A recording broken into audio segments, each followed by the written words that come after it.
सहारा enterprises तुमच्या स्वप्नातली गाडी आता कमी किमतीत.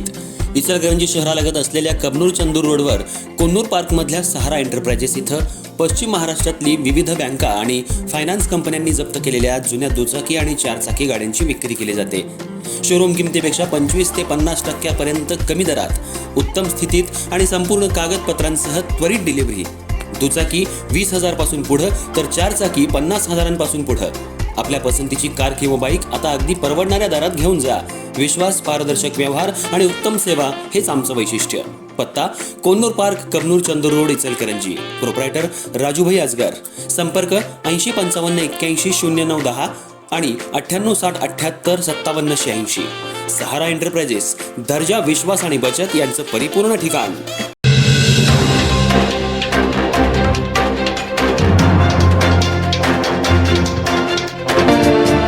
दीड महिन्यांपूर्वी जिल्ह्यात सर्वात मोठ्या उघडकीला आलेल्या तारदाळ घरफोडी प्रकरणाचा तपास करत असताना शहापूर पोलिसांनी 2 संशयितांना ताब्यात घेतलं.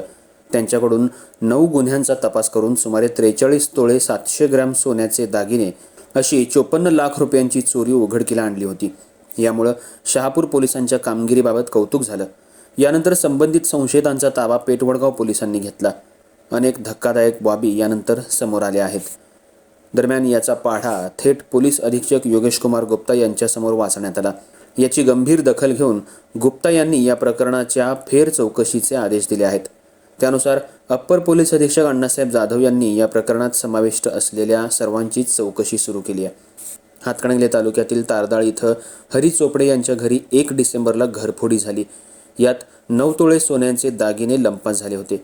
याचा तपास करत असताना शहापूर पोलिसांनी उदय माने आणि प्रल्हाद कवठेकर यांना ताब्यात घेऊन त्यांच्याकडून 9 गुन्ह्यांची कबुली घेत सुमारे 44 तोळे सोन्याचे दागिने जप्त केले होते.